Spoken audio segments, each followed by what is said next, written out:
Now, the Monaco GP has exposed Perez's biggest weakness, his inability to be consistent, and it seems like this has already put a huge dent in his championship hopes.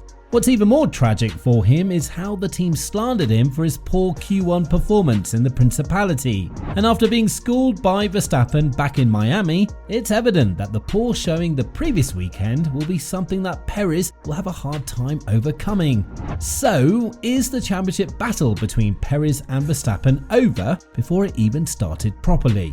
During the qualifying session in Monaco, Perez made an amateur mistake, one that saw him lose the rear end of his RB19 and send the car into the wall. Not only was the mistake labelled a rookie one from his side, but it's one that's rarely happened in Monaco at this specific part of the circuit, which only goes to show that Perez has underperformed under huge pressure. The data shows that he entered the corner with 15 km/h more than the optimal speed, which ultimately points to the fact that he missed the braking point, something that the Alpine on his right side could have played a small role in.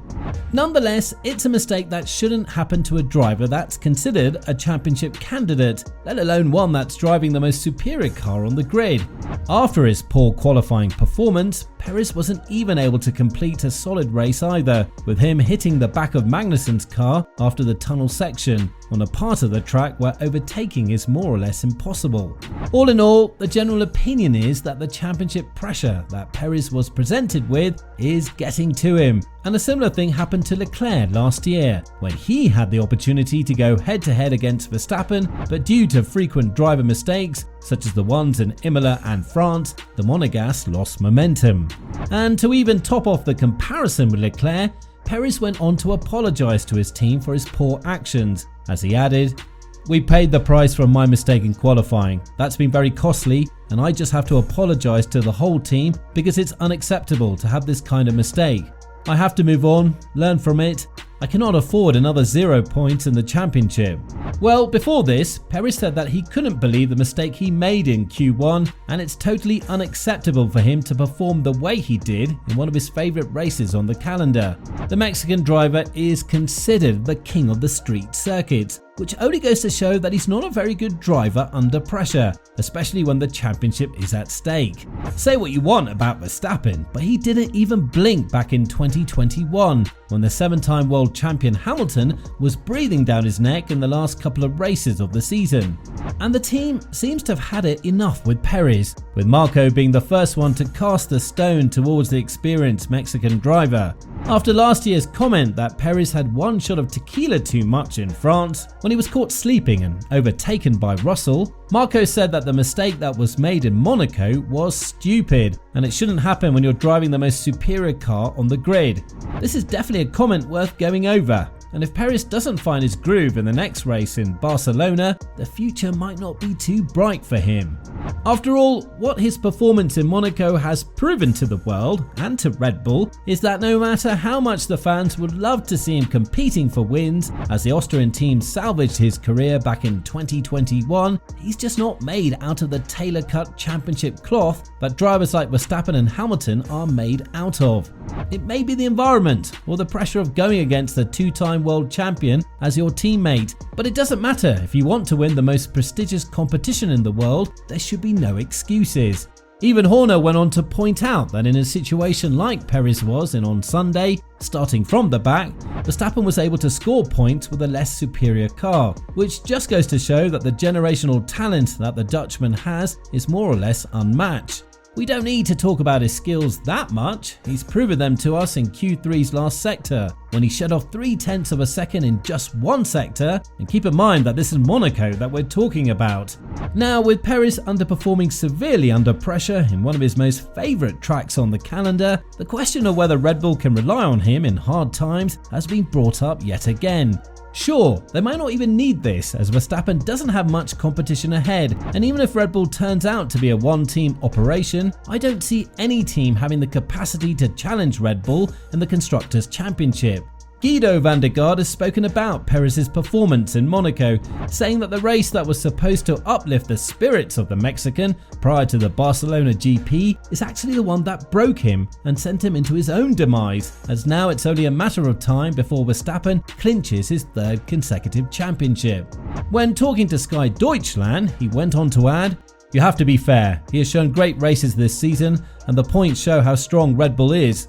This weekend he made a mistake, and Monaco is a track that doesn't forgive mistakes. We know that Max Verstappen is the better and more consistent driver. You should give him a little support because a weekend like this is not easy for him. Last year he won here, this year he comes away empty-handed. It hurts for Checo. He knows very well that with such a deficit on points, it will be difficult against Max Verstappen, who has such consistency and is flawless. He has to fight his way out of the hole and must see that he finds his way back to his old strength."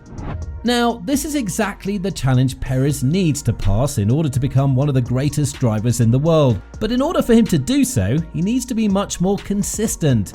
As of now, the greatest lack of performance by Perez was shown during his performances on more traditional circuits, which comprised the majority of the F1 calendar, and street venues were the ones that he was able to showcase his talent. Now in Monaco, we've been assured that under pressure, Perez just doesn't seem to be feeling himself as one with the car, a mistake that we would never see from his teammate Verstappen. Furthermore, the bad news doesn't seem to stop for Perez. Yes, he's not being a threat to Verstappen, and having to accept that the number one driver in Red Bull will always be Verstappen is good news for the team. But every era must come to an end, and with the rich academy that Red Bull has, along with their improved performance of Tsunoda, we might see a shift in the drivers sooner rather than later in Red Bull.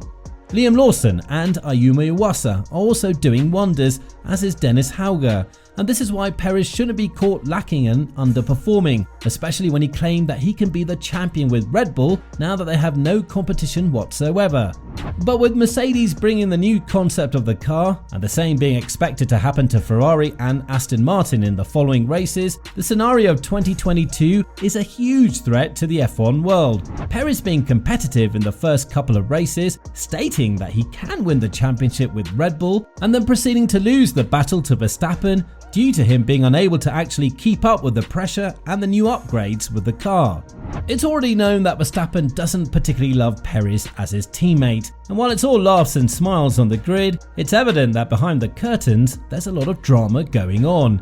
It doesn't help that the mistake in Monaco has made everyone at Red Bull aware that Perez may be a costly driver, one that will definitely put a halt on the development of the car due to the frequent crashes he may be causing in the future if the pressure-related performance continues to happen in the remainder of the 2023 season. All in all, the situation for Perez isn't great, and we might see the Mexican driver lose his spot in Red Bull. But the more depressing news that the F1 world has received after the Monaco GP is that Perez doesn't have what it takes to challenge Verstappen for the championship, and this is a very bitter pill to swallow for the F1 fans. Something might change in the near future, and I do hope that Perez will rise from the ashes like a phoenix and provide some strong parties in the following races. But after the humiliation in Miami and the mistake in Monaco, it'll be very tough on the veteran.